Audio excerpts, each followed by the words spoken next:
अंतरराष्ट्रीय पहलवान जिसने पेरिस के अंदर झंडे गाड़े और अभी हिंदुस्तान के अंदर झंडे गाड़ रही हैं। आपका बहुत बहुत स्वागत है। खटकर टोल पर पहुंचने पर हम आपका हार्दिक अभिनंदन और स्वागत करते हैं भाई बेटी विनेश फोगाट का।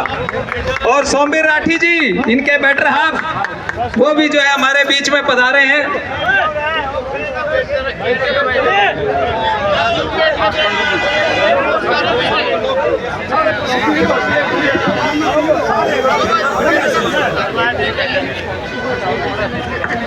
मेरा सबसे अनुरोध है भाई, बाकी बैठ जाओ, आराम से बैठो सारे। मीडिया वो यहीं बैठेंगे आराम से जो है। हेलो ताऊ, मेरे चाचा ताऊ का निवेदन है, आराम से बैठ जाओ अपना दिन।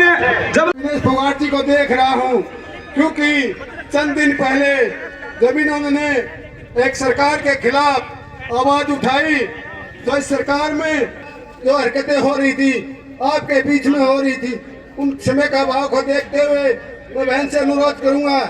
फूल सिंह शौकन जी आई। आदर के योग्य आज के इस समारोह के अध्यक्ष जी, इस देश का मान सम्मान बड़ी जिंदगी लगा देनी चाहिए। और अनेकों जैसे भगत सिंह ने कुर्बानी देते हुए ये कहा था कि आप मेरे को फांसी पर चढ़ा सकते हो, लेकिन मेरे मन ने आपका बहुत बहुत धन्यवाद। इंकलाब जिंदाबाद। धन्यवाद फूल सिंह जी। और छात्र गांव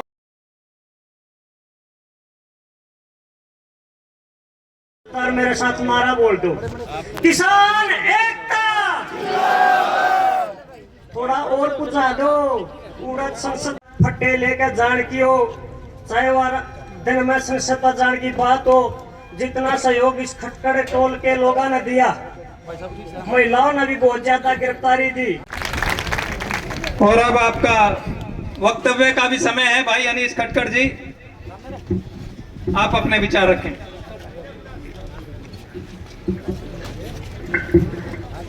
सारे बड़े छोटे ने हाथ जोड़ के राम राम।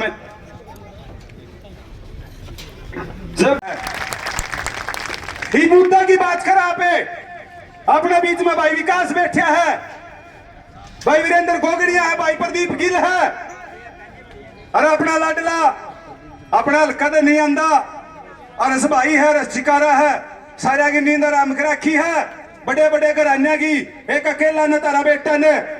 अरे यह बात क्यों उठाऊं मैं, अपना खातर भी जरूरी है, है जवाना का साथ है, पार निकल जाएंगे, कोई मौका ना चुकियो। समझदार हो सारे, आप भी समझदार हो, अगर कोई मौका मिले इसी जगह पे बैठ जियो।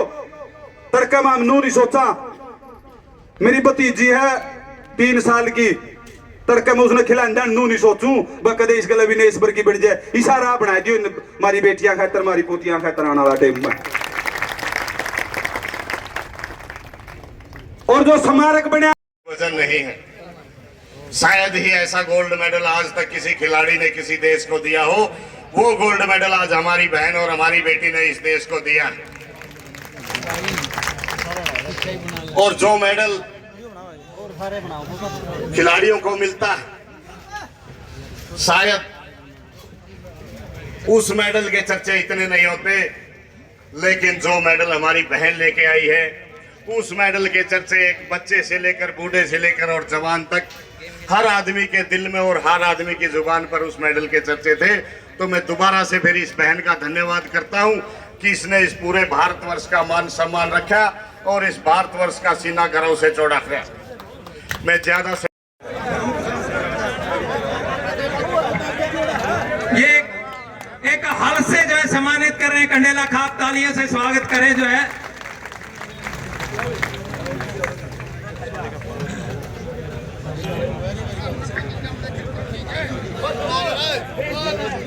और इस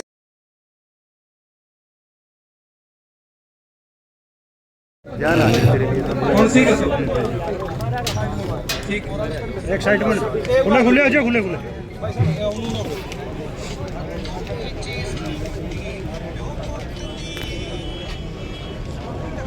झांझ कला और झांझ खुर्द, झांझ कला और झांझ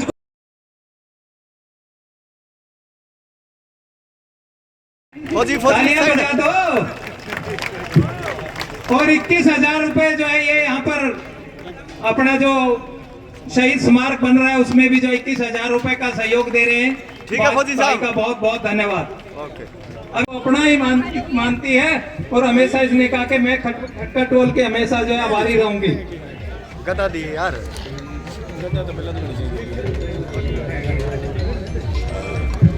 और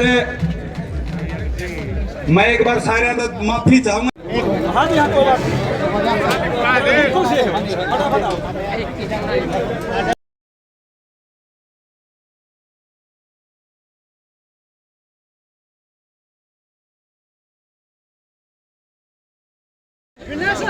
ठीक है, पाँव सबका पाँव है, कोई रह गया हो ना तो हाथ जोड़ करके माफी फिर तभी सम्मानित कर सका है। आप सुबह तक बैठे हो और काफी इंतजार आपने कर लिया है। सिर्फ 5 मिनट का और समय आप यदि दे दें, पूरी खटखट टोल कमेटी विनेश पहलवान का स्वागत करी है, सोमवीर राठी जी का स्वागत करी है जो उनके पति हैं। एक बार जोरदार तालियां बजा दो क्योंकि जिस इंतजार में आप बैठे हैं। अपने नाम के आगे से जो है भाई जो है मनदीप। हेलो, यो माइक बंद कर दो जी, यो माइक। एक आदमी बैठ जाओ जी। सोमी परवान जी बस ठीक है ठीक है ठीक है, यही ठीक है। ठीक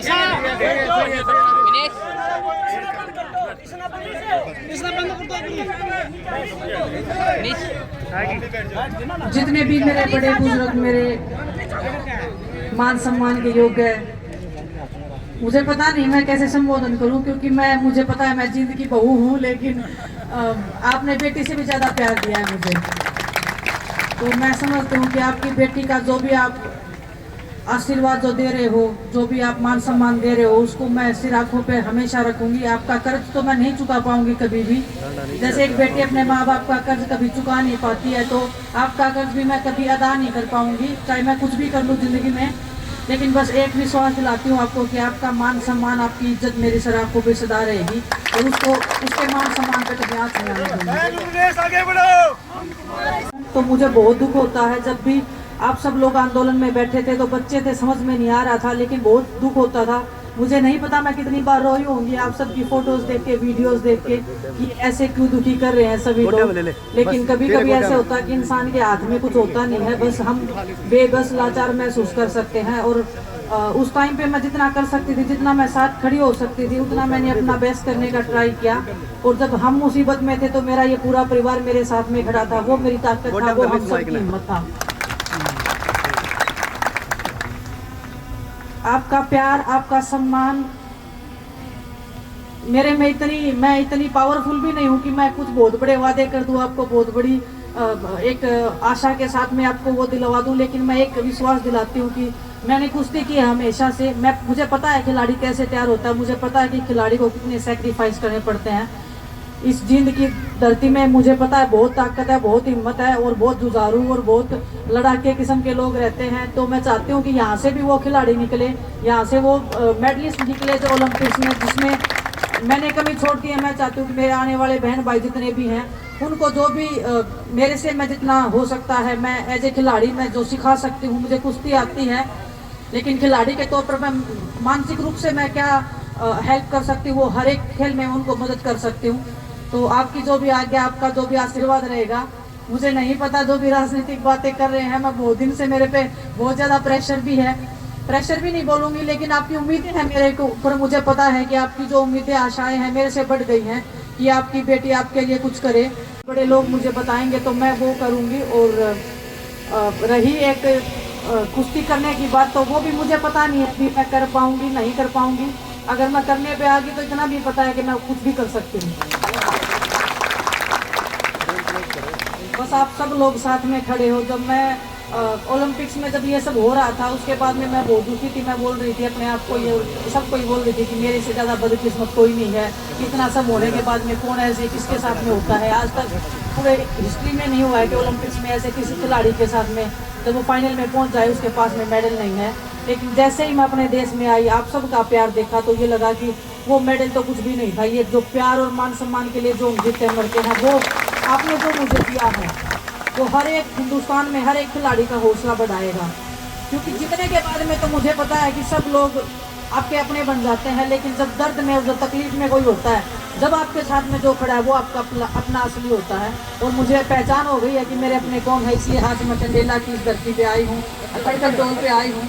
और जितने, क्योंकि जब हम आंदोलन कर रहे थे तो यहाँ से जो आंदोलन की जो एक ताकत, जो शक्ति में महसूस हो रही थी लास्ट ये, जब ये आंदोलन के एक टाइम पे भी जब हम आए थे तो आप सबकी जो भावनाएं थी, आपका जो हमारे साथ में समर्थन था, वो देख के हमें जोश मिला था कि नहीं, लड़ाई जारी रखनी है और लड़ाई को आगे बढ़ाना है और अंत तक लेके जाना है। तो आप सबके सहयोग से ये लड़ाई आज भी चल रही है और अभी ख़त्म नहीं हुई है। ऐसे मत मानना आप ख़त्म हो गई है, वो लड़ाई चल रही है और जब तक चलती रहेगी, जब तक हमारे अंदर जान है, जब तक हम अपनी बहनों के लिए लड़ते रहेंगे, मान सम्मान की लड़ाई हम ऐसे ही जारी रखेंगे। दिल से आपकी शुक्रगुजार हूँ और मैं चाहती हूँ कि जितना भी आपने मान सम्मान दिया है, वो मान सम्मान, आपका आशीर्वाद मेरे लिए सबसे बड़ा है, उससे बड़ा मेरे लिए कुछ नहीं है।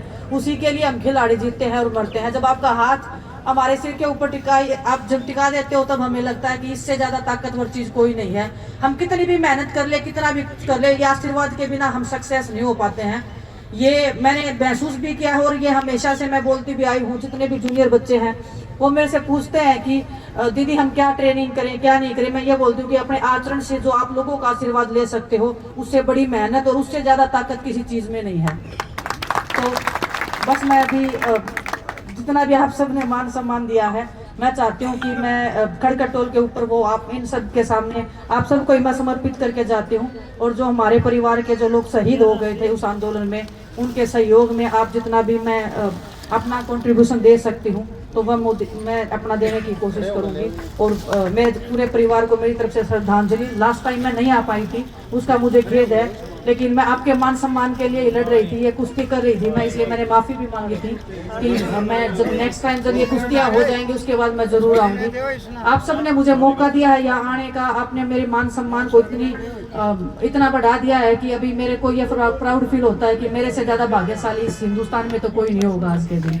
तो बहुत बहुत धन्यवाद। राजनीति क्या होती है? दिनेश जी आप खिलाड़ी हैं, मान सम्मान मिला आप लोगों को? दिनेश जी आप खिलाड़ी हैं, एज ए खिलाड़ी आपका सम्मान भी हुआ है, आपने संन्यास लेने की ऐलान भी किया, तो आज आपका क्या विचार? सर देखिए, कुश्ती बहुत मुश्किल गेम है, इतना आसान नहीं है। 30 की उम्र में आके सभी लोग तो भी हमें बोल रहे थे खत्म हो गए हैं, लेकिन मैंने वो करके दिखाया है। जिस दिन मेरा मन क्लियर हो जाएगा, जिस दिन मेरे विचार क्लियर हो जाएंगे, उस दिन मैं सोचूंगी मेरे को क्या करना आगे।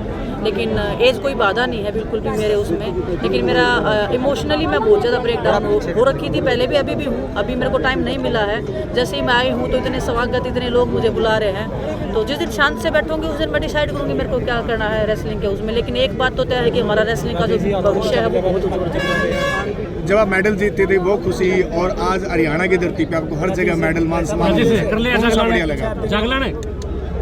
देखो दोनों बढ़िया हैं, मैं कंपैरिजन नहीं कर सकती दोनों का। एज ए खिलाड़ी मेरे लिए वो मेडल भी उतना ही ज़रूरी होता था, लेकिन वो मेडल इसलिए जीतते थे हम ताकि लोग हमें वो मान सम्मान और वो प्यार दें। बिना मेडल के वो मान सम्मान प्यार पाना भी बहुत बड़ी एक उपलब्धि मानती हूँ मैं अपने आप के लिए, और भाग्यशाली हूँ कि मैं इतना सब मिल रहा है मुझे।